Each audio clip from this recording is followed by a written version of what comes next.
in order for the Jews to possess plans to demolish the Al-Aqsa Mosque and build the fabled Third Temple in its place. It might sound like a conspiracy, but hardliner Israeli group the Temple Institute have already purchased and imported 5 red Angus heifers from Texas at a cost of $500,000, with reports that the sacrifice is planned to take place at the early of April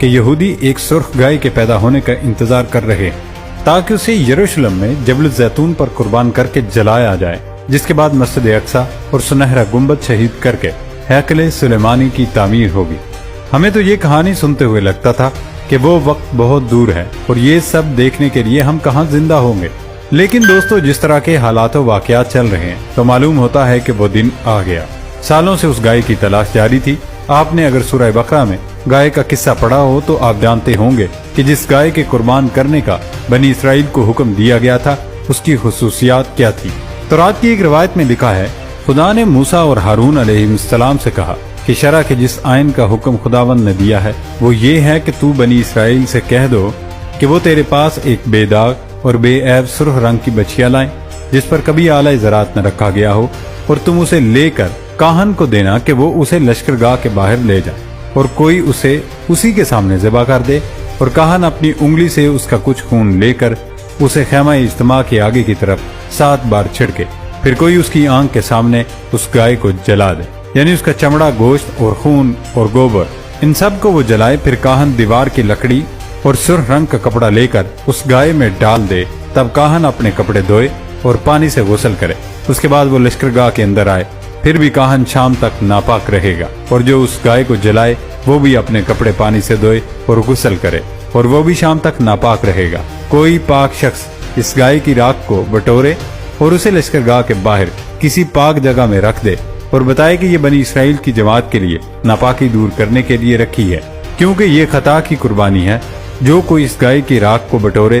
وہ بھی اپنے کپڑے دھوئے اور وہ بھی شام تک ناپاک رہے گا۔ یہ بنی اسرائیل کے اور ان پردیسیوں کے لیے جو ان میں بود و باش رکھتے ہیں ایک دائمی آئین ہوگا۔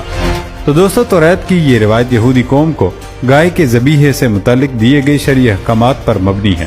قربانی کا یہ حکم انہیں ایک خاص موقع پر دیا گیا تھا کہ جب ان میں قتل و غارت گری حد سے تجاوز کر گئی تھی۔ عام انسان کا قتل ان کے نزدیک معمولی سی بات تھی، جبکہ وہ انبیاء کرام کے قتل سے بھی نہیں چھوڑتے تھے۔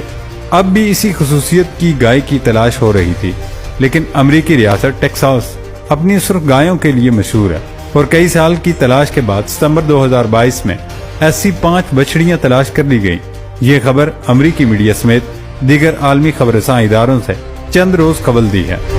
ناظرین، ان گائے کو فلسطین پہنچایا گیا ہے اور ان کی لوکیشن خفیہ رکھی گئی، ان کے معائنے وغیرہ ہوتے رہے، اور اب 4 گائیں ایسی تیار ہیں جن کو قربانی کے لیے موضوع قرار دیا گیا۔ آپ کو یہ بھی بتاتے چلیں کہ جبل الزیتون پر 12 سال پہلے ایک پلاٹ خرید لیا گیا تھا جس پر قربان گاہ بھی تیار ہو چکی ہے، جہاں گائے کو جلایا جائے گا۔ اس کے ساتھ ہی ہیکل کی تعمیر کا پہلا اقدام پورا ہو جائے گا۔ ضروری نہیں کہ اگلے ہی دن تعمیر شروع ہو جائے، لیکن رسومات شروع ہو جائیں گی۔ اب کہا جا رہا ہے یہ قربانی بہت جلد ہوگی، کیونکہ گائے کی عمر 3 سال سے زیادہ نہیں ہونی چاہیے، اور اپریل میں ہی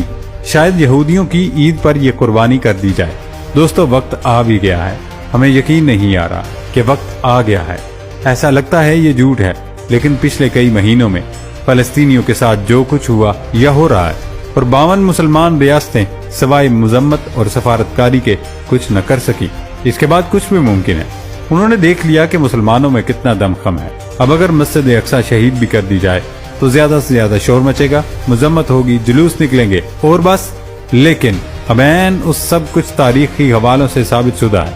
اور ٹھیک وہی ہو رہا ہے۔ اسرائیل نے جتنا زور لگایا ہے وہ اپنی روایات پر عمل کر کے یہ عمل ضرور انجام دے گا، تاکہ وہ کسی بھی طرح ہیکل سلیمانی کی تعمیر کر کے فلسطین ختم کر جائے اور اپنا تسلط قائم کریں۔ دوستو، ہیکل سلیمانی کی تعمیر کے ساتھ ہی قیامت کی بڑی نشانیاں شروع ہو جائیں گی، اور پھر بہت تیزی سے ایک کے بعد ایک واقعات ہوں گے۔ درآمد شدہ قربانی کی گائیں خدا کی تعریف میں پرانے نغموں اور بڑھتی ہوئی حمایت کے ساتھ کچھ قوم پرست یہودیوں کو اب بھرپور امید ہے کہ وہ مقبوضہ بیت المقدس میں مسجد اقصی کو گرا کر اس پر دوبارہ اپنا ہیکل تعمیر کریں گے۔ فرانسیسی خبر رساں ایجنسی AFP کے مطابق تل ابیب کے ایک مضافاتی علاقے میں